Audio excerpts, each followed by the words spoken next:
Paano nakatakas ang isang estudyante mula sa hacker army ng North Korea?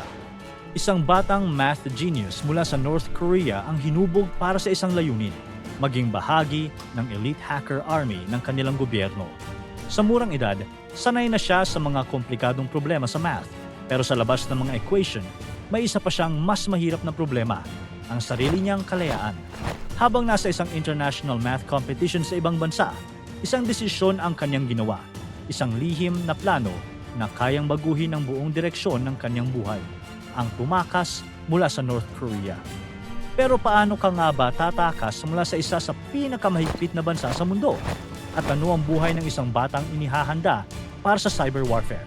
Tara, pag-usapan natin yan. December 2016 sa Hong Kong, isang mahalagang okasyon ang mangyayari, ang International Mathematical Olympiad o IMO. Dito nagtitipon ng mga pinakamahusay na high school students mula sa iba't ibang bansa para magtagisan ng kanilang galing sa mathematics. Isang grupo ng 6 na binatilyo mula sa North Korea ang makikita. Lahat nakaputing polo at team na pantalon at may suot na pin na may mukha ni Kim Il-sung sa dibdib.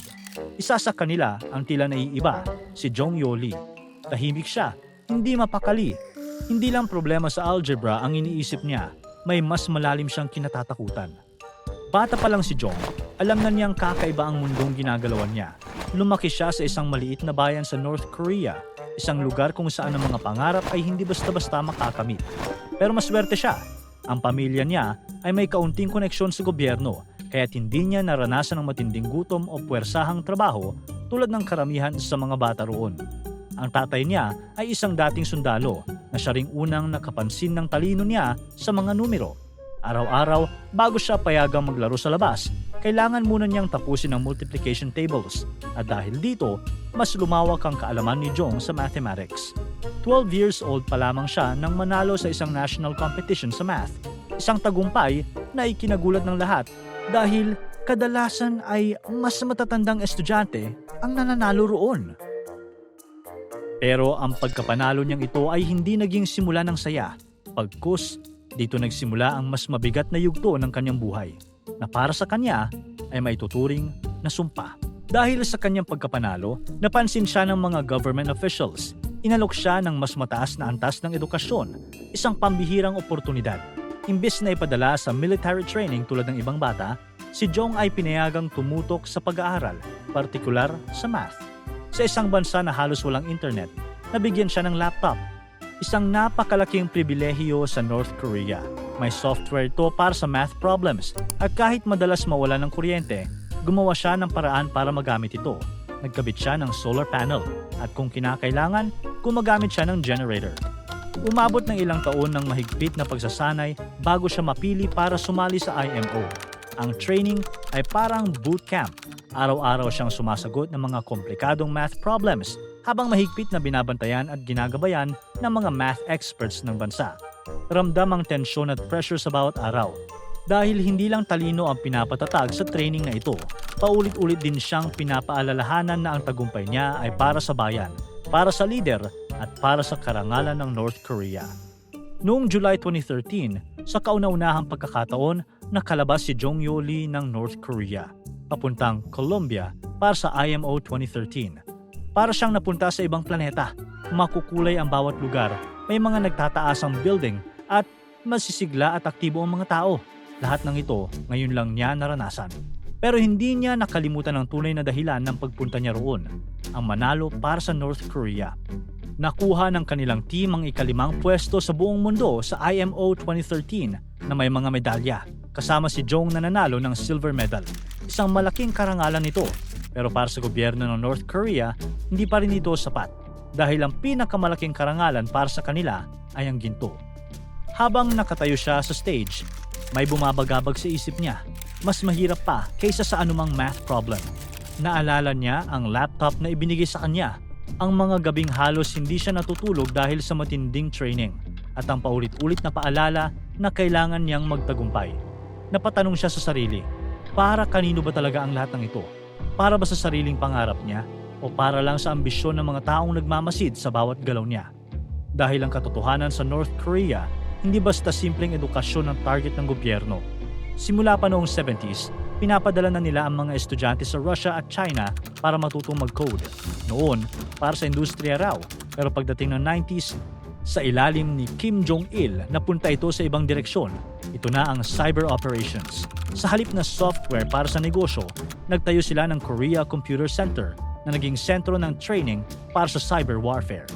Nang namuno si Kim Jong-un, mas naging agresibo pa ang mga operasyon. Dahil sa mga parusa ng ibang bansa sa nuclear program ng North Korea, naghanap sila ng ibang paraan para kumita sa paraan ng cybercrime. Nakapagnakaw na sila ng daan-daang milyong dolyar mula sa mga bangko, crypto exchanges at iba pang kumpanya. Kasama rito ang kontrobersyal na pag-hack sa Sony Pictures noong 2014 at ang pagnanakaw ng $81 million mula sa Bangladesh Bank noong 2016. Ang lahat ng ito ay bahagi ng mas malawak na strategy ng North Korea na gawing all-purpose sword ang cyber warfare, gamit hindi lang para sa pagmanman kundi pati na rin sa paglikom ng pondo para sa kanilang mga military at nuclear programs. Pinakakilalang hacker group ng North Korea ay ang Lazarus Group. Isa ito sa pinakadelikadong cyber group sa buong mundo. Noong 2009, nag-umpisa sila sa Operation Troy kung saan inatake nila ang mga government websites ng South Korea gamit ang cyber tools. Mula noon, naging target sila ng mga investigasyon sa iba't ibang bansa dahil sa sunod-sunod na malalaking cyber attacks. Isa sa mga kilalang miyembro ng Lazarus ay si Park Jin-hyuk, isang computer programmer na kinasuhan sa Amerika noong 2018. Inakusaan siya ng pagiging bahagi ng Sony hack at Bangladesh bank heist. Kahit may kaso na siya, nananatili siyang ligtas sa North Korea dahil walang extradition agreement ang North Korea sa karamihan ng bansa, kaya hindi siya maaresto ng mga otoridad ng Amerika. Bago maging isa sa pinaka-kinatatakutang hacker sa mundo, saan nga ba nagsimula ang isang tulad ni Park Jin-hyuk? Nakakagulat man, pero ang lahat ng ito ay nagsisimula lang sa testing. Sa North Korea, nagsisimula ang lahat sa murang edad. Tulad ni Jong, agad hinahanap ng gobyerno ang mga batang namumukod tangi sa math at science. Mga batang halos 12 anyos pa lang ay itinuturing na bilang susunod na cyber prodigy. Halimbawa, kung mapipili ka, ilalayo ka sa pamilya mo at dadalhin sa special school sa Pyongyang gaya ng Kyumseong, kung saan ang bawat araw ay umiikot sa mahigpit na pagsasanay sa hacking, malware, at paglusot sa mga security system ng ibang bansa. Sa mga institusyong ito, itinuturo na ang internet ay parang isang digmaan kung saan ikaw naman ang sundalong armado ng code. Kapag naging ganap kang cyber warrior, biglang magbabago ang mundo mo. Mapapabilang ka sa elite, magiging maayos ang trato sa iyo sa ilang bagay. Magkakaroon ka ng sariling dorm, masarap na pagkain, at mas maginhawang buhay kumpara sa karaniwang mamamayan. Pinapadama sa iyo na espesyal ka, mas mataas ang sahod, may access sa internet, at ang pamilya mo ay maaaring makalipat sa Pyongyang. Isang pribilehiyo na para lang sa mga tapat sa gobyerno. Pero may kapalit ang lahat ng ito. Ang mahigpit na kontrol. Bawat galaw mo, binabantayan. Bihira kang makalabas. At kung may magtangkang tumakas, hindi lang ikaw ang mapapahamak, pati pamilya mo. Sa ilalim ng tinatawag na collective punishment, kapag tumakas ka o nagkasala laban sa estado, damay ang mga mahal mo sa buhay. Maaari silang ipadala sa labor camp kahit wala silang kasalanan. Ang parusang ito ay hindi lang para takutin ang individual, kundi para sindakin ang buong pamilya at pigilan ang kahit anong pagtatangkang tumakas o maghimagsik. Kaya kahit alam mong mas masaya ang mundo sa labas, madalas pipiliin mong manahimik dahil sa North Korea, isang maling hakbang lang, maaaring mawala sa iyo lahat. Pagbalik ni Jong mula sa Colombia, unti-unti nang bumigat ang pakiramdam niya. May narinig siyang balita. May mga opisyal na nagsimulang magtanong sa mga kaibigan niya kung interesado ba siyang magtrabaho bilang programmer para sa military. Gabi-gabi na siyang hindi makatulog, kinakabahan sa bawat katok sa pinto at bawat bulong-bulungan sa paligid. Alam niyang wala siyang choice. Kung tatanggihan niya, maaaring may kapalit, hindi lang para sa kanya, kundi pati sa pamilya niya. Pero kung tatanggapin niya, tuluyan na niyang isusuko ang kalayaan niya habang buhay. July 2016, dumating na ang IMO 2016 sa Hong Kong. Para kay Jong, alam niyang iyon na ang huling pagkakataon niya. Sa edad na 18, hindi na siya pwedeng sumali sa mga susunod na taon. At pagkatapos nito, malinaw na ang susunod na mangyayari.